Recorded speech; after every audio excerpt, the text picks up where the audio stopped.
Selamat berjumpa kembali Bapak Ibu, Saudara-saudara, umat beriman yang terkasih dalam Tuhan. Kita berjumpa kembali pada hari Jumat tanggal 25 Februari 2022. Bersama saya Romagus CSSR kita akan merenungkan Injil Markus bab 10 ayat 1 sampai 12. Dalam nama Bapa dan Putra dan Roh Kudus. Amin. Pada suatu hari Yesus berangkat ke daerah Yudea dan ke daerah seberang sungai Yordan. Di situ orang banyak datang mengerumuni dia dan seperti biasa Yesus mengajar mereka. Maka datanglah orang-orang Farisi hendak mencoba Yesus. Mereka bertanya, "Bolehkah seorang suami menceraikan istrinya?"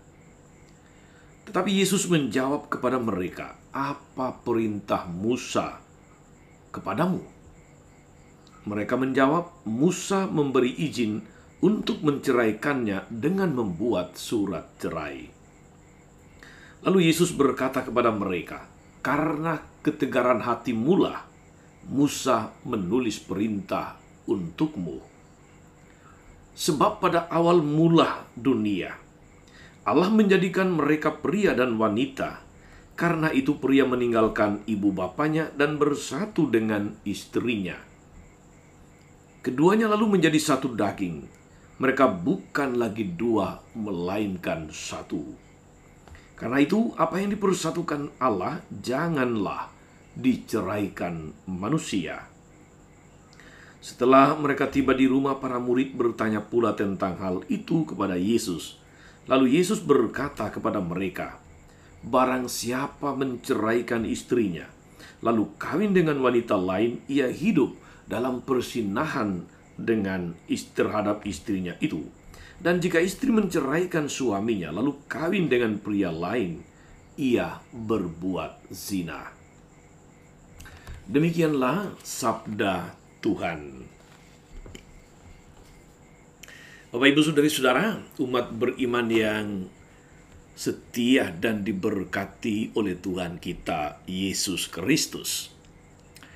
Hari ini Yesus bicara tentang perkawinan, bahwa apa yang telah dipersatukan Allah tidak boleh diceraikan oleh manusia. Diawali oleh pertanyaan orang-orang Farisi dan ahli Taurat yang hendak mencobai dia. Motivasinya sudah tidak bagus. Bolehkah seorang suami menceraikan istrinya? Yesus tidak menjawab dengan mengatakan boleh atau tidak boleh. Yesus mengarahkan mereka kepada apa kehendak Allah di dalam perkawinan. Apa kehendak Allah ketika mempersatukan seorang pria dan wanita, seorang laki-laki dan perempuan? Mereka mencoba menjawab dengan percaya diri bahwa Musa memerintahkan untuk membuat surat cerai. Jadi boleh menceraikan istri. Tetapi Yesus mencelah mereka bahwa hal itu diperintahkan oleh Musa karena ketegaran hati mereka. Musa memerintahkan untuk membuat surat cerai hanya untuk melindungi perempuan, untuk melindungi dan memastikan perempuan mendapatkan hak-haknya. Jadi katakanlah itu sebagai sebuah tindakan pastoral yang dilakukan oleh Musa untuk melindungi kaum perempuan yang diceraikan begitu saja oleh kaum laki-laki pada masa itu. Karena itu Yesus kemudian menegaskan bahwa sejak semula tidaklah demikian. Lalu disusul dengan penegasan Yesus bahwa apa yang dipersatukan Allah tidak boleh diceraikan manusia. Saudara-saudara, umat beriman terkasih, khususnya para pasangan suami istri Katolik dimanapun Anda berada, penegasan Yesus tentang perkawinan yang tidak terceraikan ini, yang terus dirawat, yang terus ditegaskan oleh gereja di dalam perkawinan Katolik, bahwa perkawinan suami istri Katolik yang telah dipersatukan oleh Allah adalah sakramen, tanda dan sarana keselamatan. Bahwa Allah menyelamatkan di dalam keluarga dan melalui keluarga. Tetapi saudara-saudara, kita toh tidak menutup mata juga bahwa ada saja perkawinan Katolik yang tidak bertahan. Ada saja perkawinan Katolik yang layu sebelum berkembang. Tidak sedikit kekerasan terjadi dalam perkawinan. Tidak sedikit pasangan suami istri saling mengkhianati pasangan hidupnya. Ada saja perkawinan di mana kebahagiaan itu hanya mimpi, kenyataannya lain sama sekali. Bagaimana ini? Saudara-saudara, umat beriman yang dikasihi Tuhan, barangkali penegasan Yesus kepada orang-orang Farisi tidak hanya relevan dulu, tapi juga terus relevan hingga saat ini pada masa kita. Banyak perkawinan bubar, banyak perkawinan menjadi hambar, banyak perkawinan menjadi tidak bisa dipersatukan lagi karena ketegaran hati. Entah salah satu atau kedua orang suami istri itu. Ketegaran hati itu bisa menjelma dalam macam-macam wajah. Entah dalam egoisme, mementingkan diri sendiri, tidak mau berkorban, tidak mau memikirkan pasangan, tidak memikirkan keluarga, tidak bertanggung jawab, tidak setia, lain di bibir, lain di hati, sulitnya memaafkan, susahnya mengampuni, lemahnya komitmen untuk setia, pengkhianatan yang berulang-ulang tanpa usaha untuk memperbaiki diri, rasa jenuh yang tidak terkelola dengan baik, dan sekian macam wajah yang pada intinya ingin mengatakan dalam situasi itu ada ketegaran hati. Benar apa yang dikatakan oleh Herbert Samuel. Dia katakan, untuk sukses perkawinan dibutuhkan dua orang. Tetapi untuk kegagalan perkawinan hanya dibutuhkan satu orang. Dan saya menggarisbawahi ketika Herbert mengatakan untuk kegagalan perkawinan hanya dibutuhkan satu orang, itu berarti cukup satu orang yang tegar hati, perkawinan hancur. Saudara-saudara, umat beriman yang terkasih dalam Tuhan, tiada perkawinan bahagia tanpa pengorbanan tiada henti. Tetapi ketika ketegaran hati yang kemudian dirawat atau terus dibangun dalam keluarga, percayalah, keluarga tidak akan pernah merasakan apa artinya menjadi keluarga bahagia. Supaya hal itu bisa terjadi, saudara-saudari, ibarat tanaman, perkawinan itu perlu disirami terus-menerus. Perkawinan itu perlu dipupuk terus-menerus supaya bertumbuh dengan subur dan berbuah. Ada sebuah kalimat bermakna atau mutiara rohani mengatakan begini.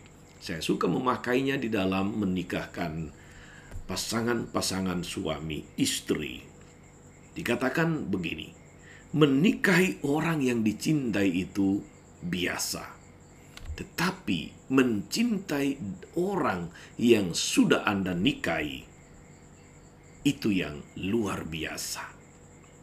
Kalimat ini sungguh bermakna, saudara-saudari. Menikahi orang yang dicintai itu biasa. Semua orang begitu, menikah katanya karena saling mencintai. Tetapi mencintai dia yang sudah Anda pilih, sudah Anda nikahi, itu menjadi luar biasa justru karena penuh dengan perjuangan untuk merawat perkawinan. Saudari-saudara, perkawinan menjadi indah. Justru setelah Anda menikah, Anda belajar untuk terus menikahi dia yang sudah Anda nikahi.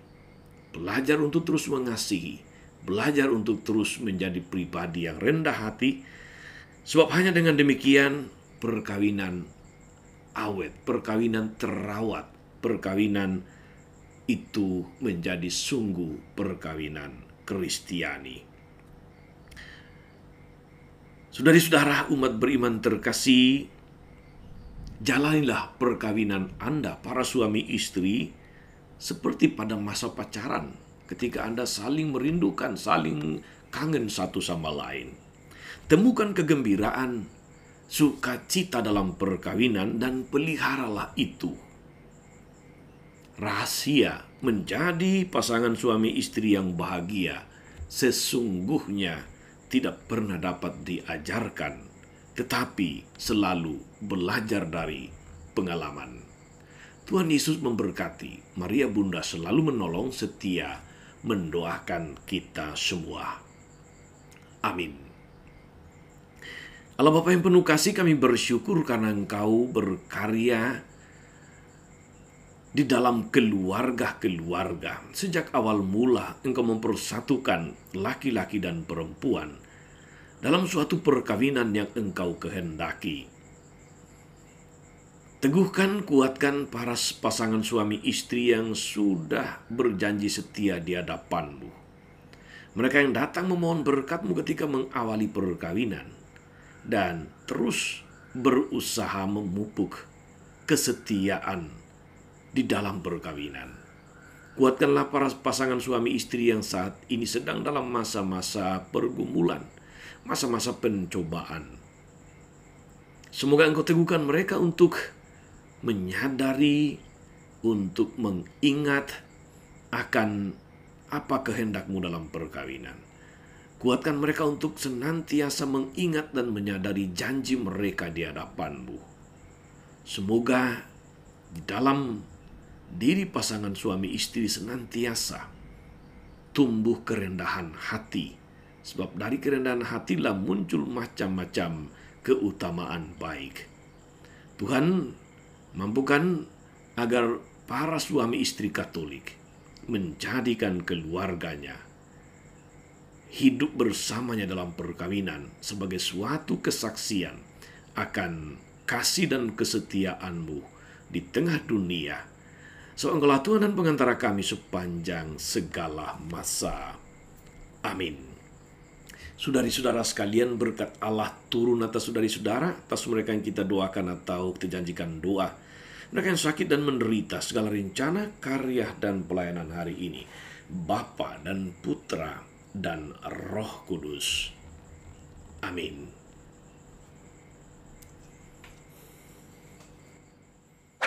Jangan lupa like, subscribe, nyalakan lonceng notifikasinya. Salam 52, Tuhan memberkati.